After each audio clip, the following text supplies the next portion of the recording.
किसान साथियों, इस फार्म हाउस का वीडियो हमने आपको पहले दिखाया था, करीब 3 महीने पहले,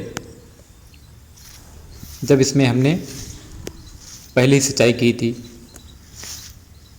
इसमें हमने मूंगफली की पछेती बुआई की थी, यानी कि इसमें हमने 10 अप्रैल के आसपास मूंगफली की बुआई की थी और वो भी 9 किलो प्रति बीघा के हिसाब से इसमें बीज डाला था। कई लोग 13-14 किलो प्रति बीघा के हिसाब से बीज डालते हैं, इसलिए आपको देख पा रहे हैं इसमें थोड़ी गैपिंग है।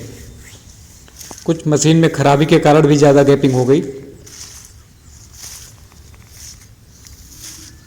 आज यह करीब 3 महीने 8 दिन की मूंगफली हो गई है।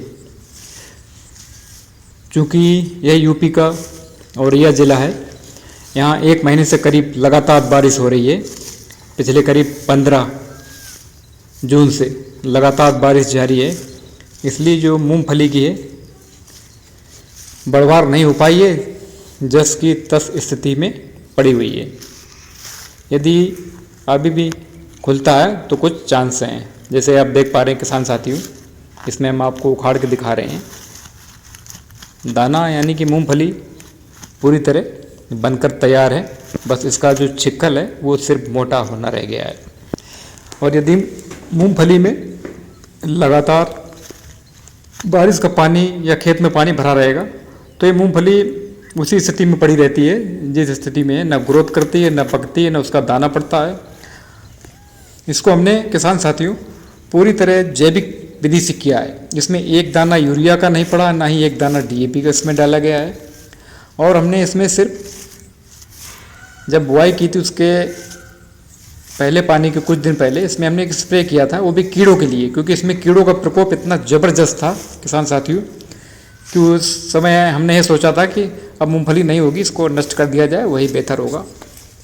लेकिन हमें ट्रायल पूरा करना था, इसलिए हमने इसकी निरंतरता को बराबर बनाए रखा और समय समय पर हम इसका सुपरविजन भी करते रहे। आप इसमें देख पा रहे हैं पूरे खेत में कहीं पर भी आप हमारे इस मूंगफली के पौधे को उखाड़ेंगे, आपको भरपूर मूंगफली इसमें दिख रही है।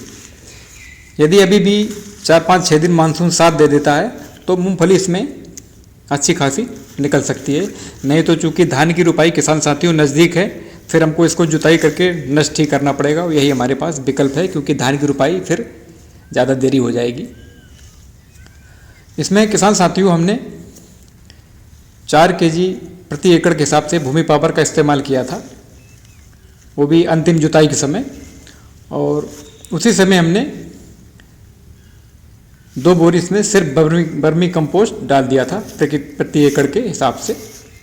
इसके बाद हम सिर्फ इसमें पानी लगाते रहे और कुछ भी नहीं डाला। आप देख पा रहे हैं किसान साथियों, हमारा एक भी मूंगफली का पौधा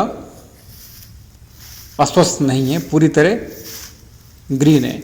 और आप अन्य किसी खेतों में देखेंगे जाके, रासायनिक फार्मिंग में जो करते हैं हमारे किसान साथी, उनके पत्ते ऊपर से काफ़ी पीले हो गए हैं, बीच बीच में एकदम पीलापन हो गया है। क्योंकि ये जब पानी अधिक होता है तो ये पानी अधिक होने के कारण इसमें कैल्शियम की डेफिशिएंसी हो जाती है, यानी कैल्शियम की कमी हो जाती है, तब ऐसा होता है, पौधा पीला हो जाता है। और हमने जिंक भी अंतिम बुआई के समय ही किसान साथियों इसमें डाला था। इसके बाद हमने कुछ भी नहीं इसमें डाला, सिर्फ वेस्ट डिकम्पोजर और इन्हेंसर का स्प्रे किया था कीटनाशक के साथ में। तो इसमें ग्रोथ में भी फ़ायदा मिला और साथ में कीट भी पूरी तरह ख़त्म हो गया। एक बार यह पौध हमारे पूरी तरह जानवरों ने भी खाकर ख़त्म कर दिया था, तब भी ऐसा लगा था कुछ नहीं होगा, तो हमने उसकी देख रेख नहीं की। हमने चलो होता है तो ठीक है, फिर भी हमने इसकी अच्छी तरह से देख रेख की। हमें प्रैक्टिकल पूरा करना था और हमने ये साबित कर दिया किसान साथियों कि जो ट्रायल लिया, ये ट्रायल 100% पूरी तरह सफल रहा, वो भी जैविक तरीके से। लेकिन समय के अभाव कारण हम इसकी हर समय देख रेख नहीं कर पाते हैं, क्योंकि लेबर के हिसाब से ही काम करती है। जब समय मिलता है तो हम अपने फार्म हाउस को देखते हैं आके। तो किसान साथियों, यदि मूंगफली की आपको जब भी बुआई करनी हो तो आप 1 से 10 फरवरी के बीच ही बुआई करें। और 3-3 फसलों के चक्कर में कभी ना पड़े। हमेशा 2 ही फसल लें और उम्दा फसल लें तो उम्दा लाभ आपको प्राप्त होगा। हालांकि हम इस तरह के ट्रायल करते रहते हैं, अपने किसान साथियों को जागरूक करते रहते हैं कि यदि आप समय से बुआई करते हैं मूंगफली की तो आपको पूरा उत्पादन प्राप्त होगा, इसमें कोई संशय नहीं है। इसमें भी हमारे लगभग उत्पादन पूरा ही मिलेगा यदि 2-4-5 दिन यदि मौसम साथ दे देता है, खुला रहता है, धूप अच्छी रहती है तो मिट्टी जल्दी सूख जाएगी तो और ये मूंगफली मजबूत हो सकती है, तो हमें कुछ लाभ मिल सकता है। नहीं तो फिर हमें इसको जोतना ही हमारे पास एक अंतिम विकल्प होगा किसान साथियों। ये जहाँ बिल्कुल मूंगफली कमज़ोर थी, बिल्कुल भी ऐसा लग रहा है यहाँ कुछ भी नहीं है, वहाँ का पौधा हम ये उखाड़ रहे हैं किसान साथियों, ये आप देख पा रहे हैं। इसमें भी मूंगफली मतलब कोई भी पौधा ऐसा नहीं है जिसमें मूंगफली की ग्रोथ अच्छी ना हो, बस सिर्फ पकने की देरी है। यदि बारिश नहीं होती तो किसान साथियों अब तक ये मूंगफली खुदाई होकर इसकी हार्वेस्टिंग यानी कि हार्वेस्टिंग हो जाती और धान की रुपाई भी हमारी समय से हो जाती और मूंगफली का अच्छा खासा उत्पादन भी हमको मिलता। अब देखते हैं क्या होता है, क्योंकि प्रकृति के आगे इंसानों की नहीं चल सकती है। और इसके अलावा किसान साथियों, कई किसान साथी हमारे जो रासायनिक खेती करते हैं उन्होंने हर्बिसाइड का प्रयोग किया था घास न उगे। हालांकि हमारे में हर्बिसाइड घास नहीं था, लेकिन बारिश लगातार रिमझिम लगातार हो रही है, इसलिए खरपतवार उगाया बाद में, ये 2 महीने के बाद उगा खरपतवार। और कई किसान साथियों जिन्होंने हर्बिसाइड प्रयोग किया था घास न उगे, उन किसान मित्रों के खेतों में हमारे खेत से भी ज़्यादा घास उगी हुई थी। यानी कि आप जितना हर्बिसाइड का प्रयोग करेंगे नेक्स्ट टाइम आपके खेत में घास उतनी ही ज़्यादा होगी। किसान साथियों कोशिश करें मेरी तरह लेबरों से घास को निकालने की हमेशा कोशिश करें, जिससे आपको पेस्टिसाइड इंसेक्टिसाइड का प्रयोग कम से कम करना पड़े। हर्बिसाइड का प्रयोग करने से किसान साथियों खेत भी हमारा एकदम पोला हो जाता है, इससे हमारे खेत में जो ट्रैक्टर वगैरह चलते हैं उनको फंसने की संभावना ज़्यादा हो जाती है और खेत में जहर तो उत्पन्न हो ही जाता है। 1 महीने से पहले हम किसी प्रकार की फसल नहीं ले सकते हैं। ये उसी की तरह होता है जिस प्रकार से हम हर्बिसाइड और इंसेक्टिसाइड इनका सबका प्रयोग करते हैं घास को ख़त्म करने के लिए। तो किसान साथियों आप सभी भी जैविक खेती की तरफ आएँ, बहुत ही बेहतर रिजल्ट मिलेगा। इस भ्रांति को हमने दूर कर दिया है कि जैविक खेती से कुछ नहीं प्राप्त होता है।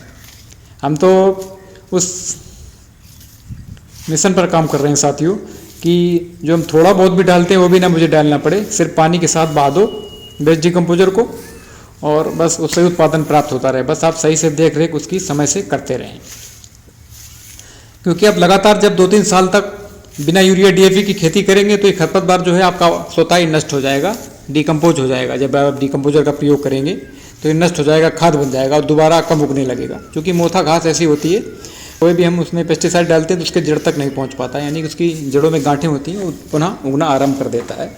तो इसको हम बेस्ट डिकम्पोजर से ही नष्ट कर सकते हैं। और किसान साथियों इसमें हम आपको अंत में दिखाएंगे कि मूंगफली का साइज क्या और कैसा रहा है। खेत के कई जगह अलग अलग हिस्सों से हमने मूंगफली उखाड़ेंगे, वो आपको दिखा रहे हैं।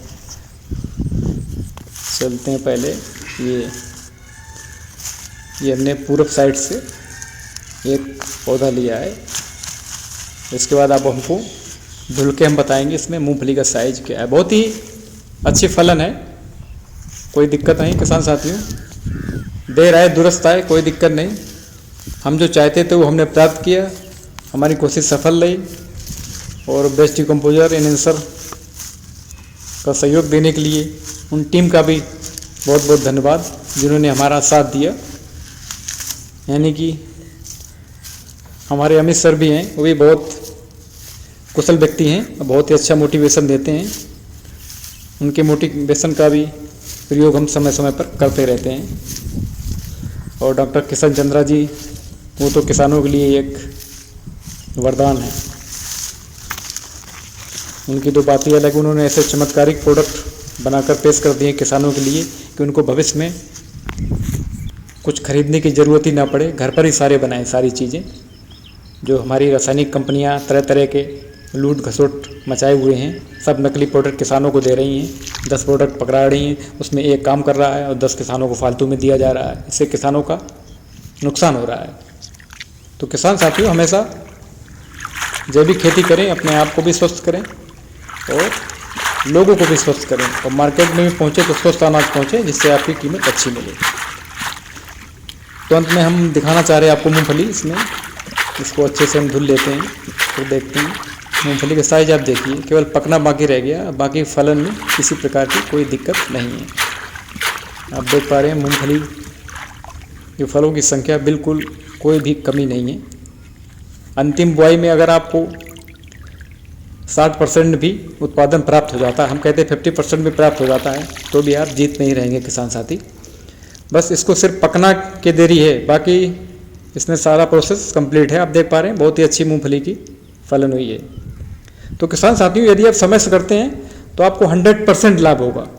बिना यूरिया DAP के भी आप खेती करते हैं, लेकिन उसके लिए आपको थोड़ा श्रम करना पड़ेगा। जैविक खेती का एक ही मूल सिद्धांत है कि आप अच्छी फसल चाहते हैं तो आपको थोड़ा श्रम ज़्यादा करना पड़ता है। रासायनिक खेती में पेस्टिसाइड डाल दिया, घास नष्ट हो गई।